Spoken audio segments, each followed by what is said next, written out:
I walked into our bedroom and found Derek standing by the window, arms crossed, that expression on his face I'd started to recognize too well.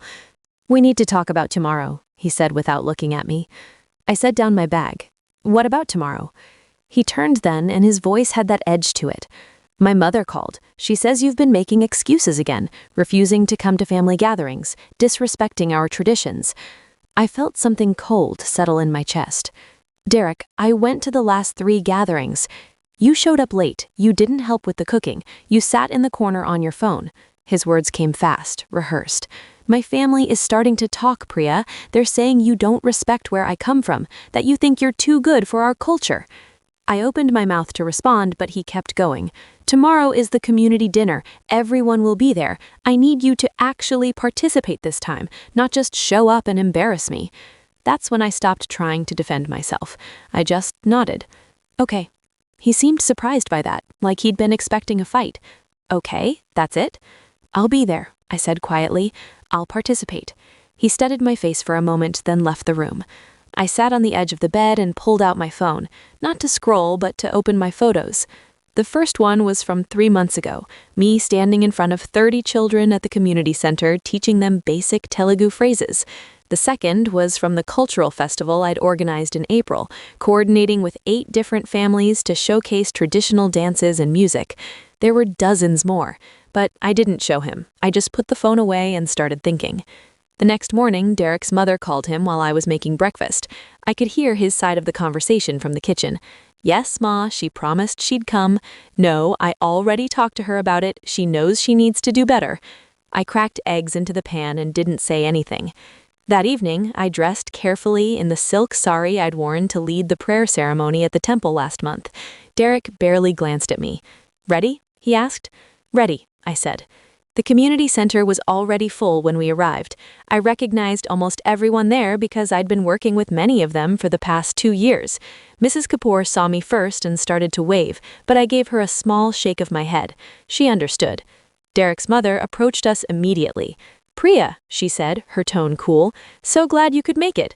"Of course, Amma," I replied. She looked at Derek. "The men are gathering in the main hall. Why don't you join them? Priya can help us in the kitchen." Derek nodded and walked away without a word to me. I followed his mother and aunts into the kitchen where several women were already preparing food. "You can start by washing those vegetables," Derek's mother instructed, pointing to a pile of produce. I moved to the sink and began washing, listening to the conversation around me. "Such a shame," one aunt murmured. "These modern girls, they don't understand the importance of family." Another nodded. "My nephew's wife is the same way, always too busy with her job to attend anything." I kept washing vegetables, my hands steady. After about 20 minutes, Mrs. Reddy walked into the kitchen. She was one of the community elders, a woman in her 70s who'd lived in this neighborhood for 40 years. "Priya," she said, "can I borrow you for a moment?" Derek's mother looked up sharply. "She's helping with the preparations." "It will just take a minute," Mrs. Reddy said firmly.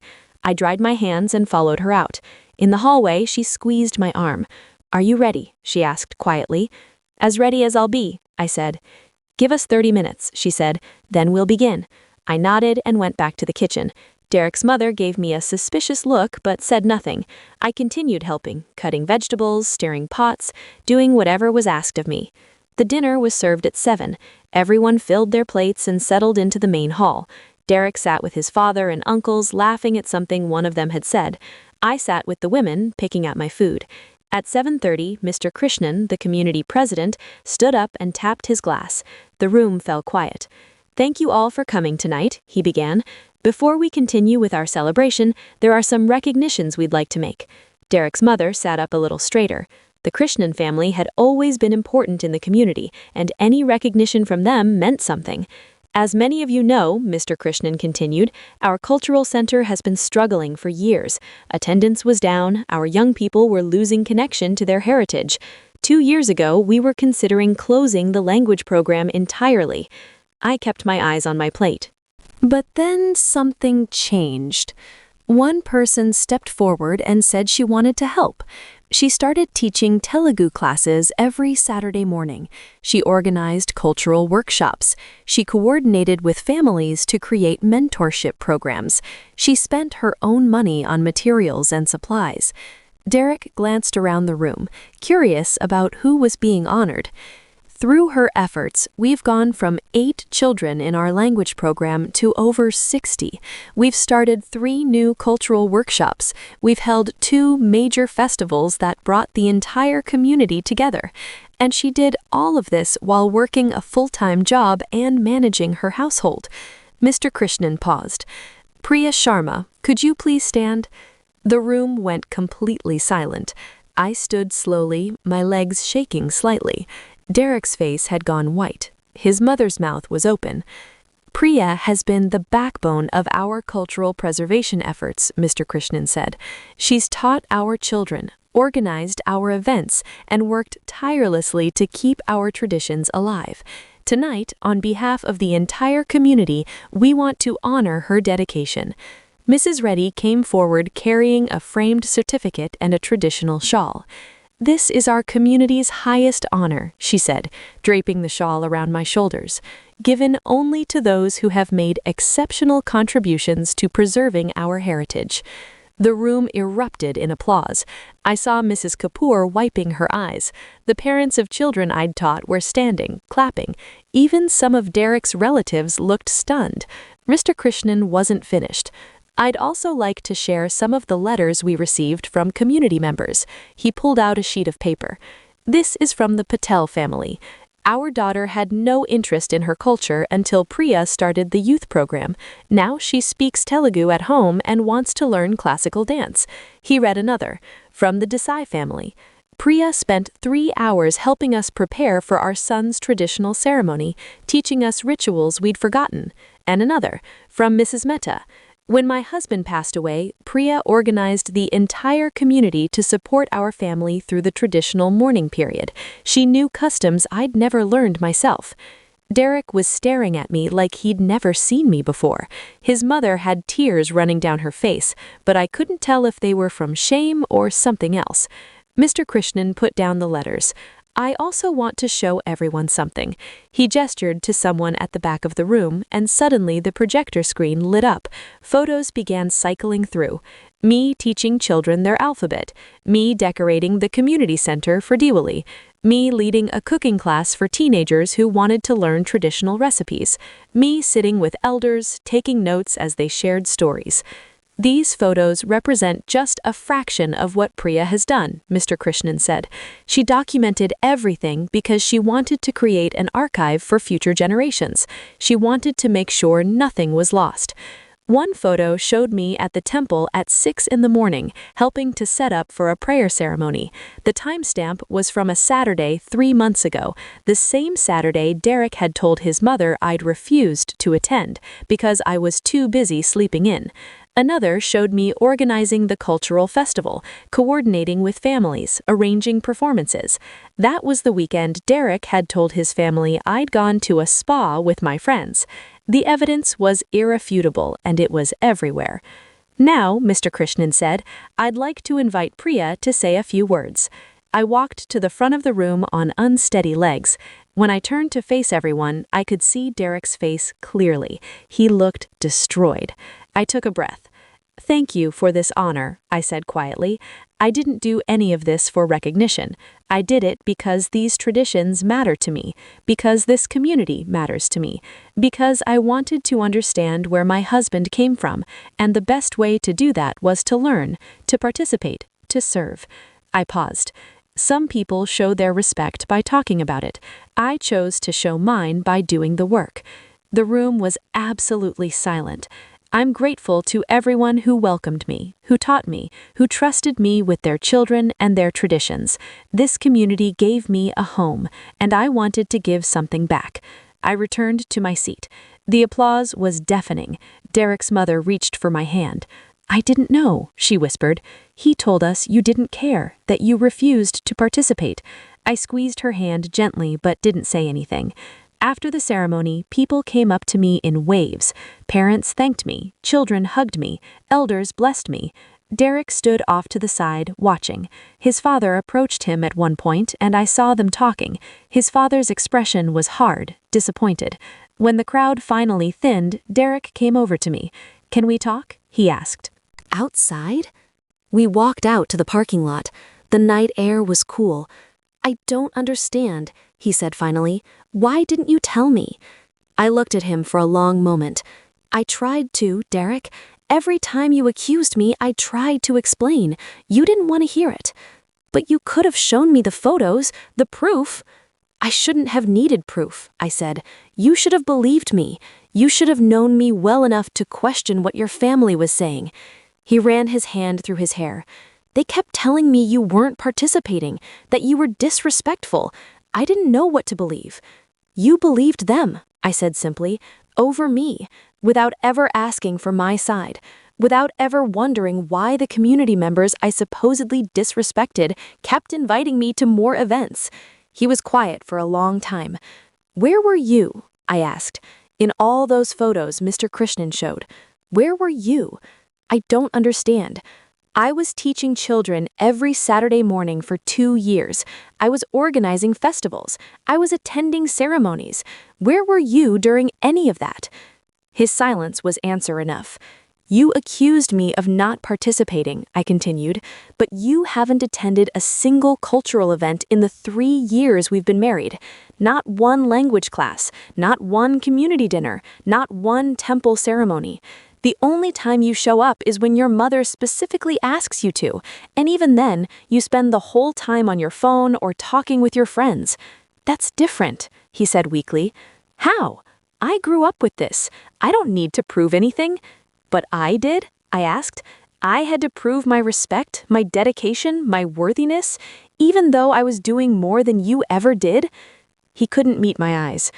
"Tonight, when Mr. Krishnan was reading those letters," I said, "did you notice who wasn't mentioned? Not once did anyone thank you for your contributions. Not once did anyone mention your participation. Because you don't participate, Derek. You just expect everyone else to carry the weight of cultural preservation while you coast on your heritage." I walked back toward the building. Mrs. Reddy was standing near the entrance, waiting. "Are you all right?" she asked. "I will be," I said. She hugged me. "We've known for a long time that you were doing all this work.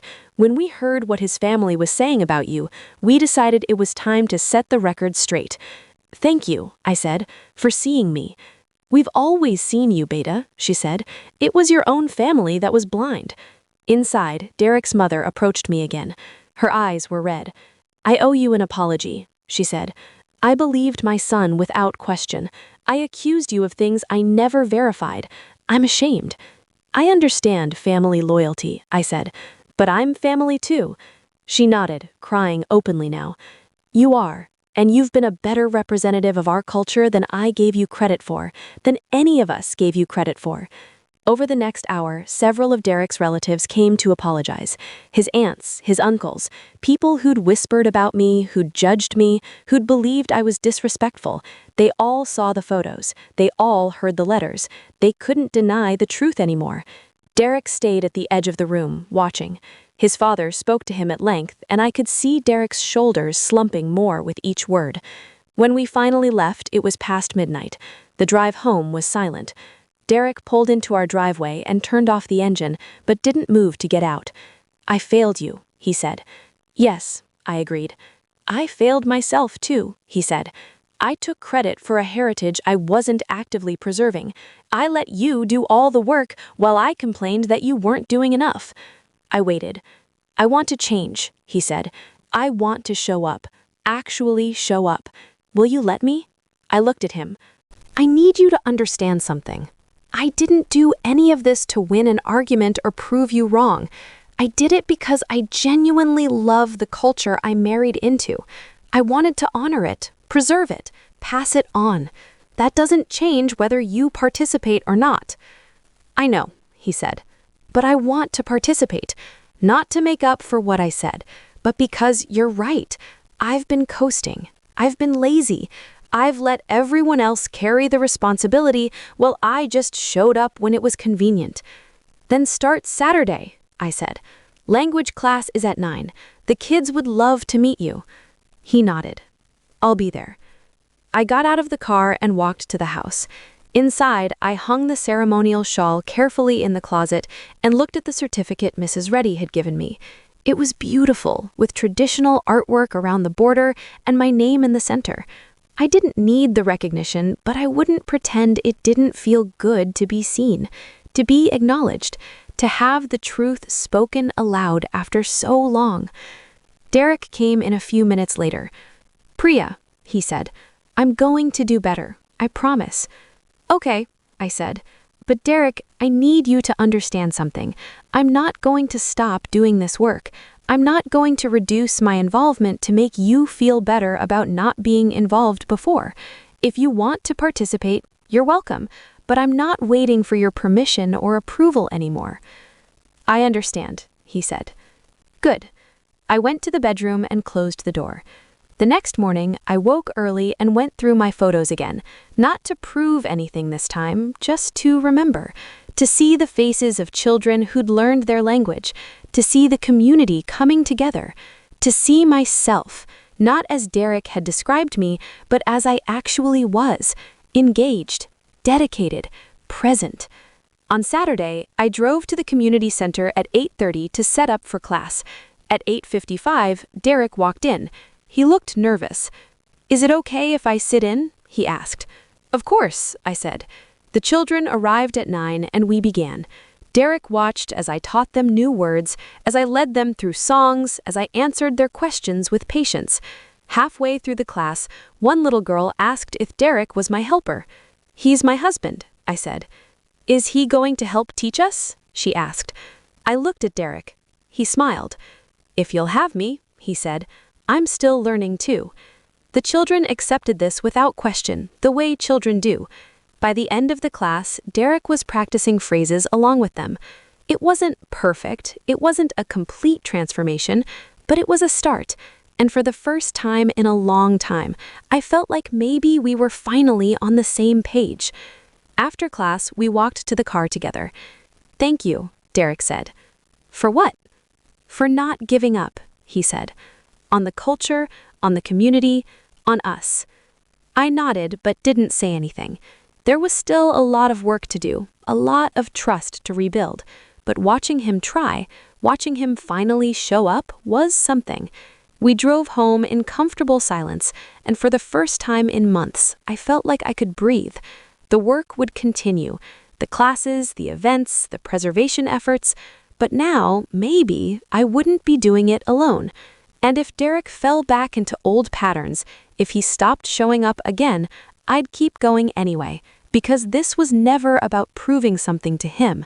It was about honoring something bigger than both of us, something worth preserving, worth fighting for, worth passing on. I had already done that. The community had seen it, and nothing anyone said could take that away from me now. You've just stepped into her revenge side, where every wound finds its justice, and every silence ends with truth. If her story struck a chord, make sure to like, share, and subscribe. Your support keeps these stories alive. Another secret waits in the next video. See how her revenge begins.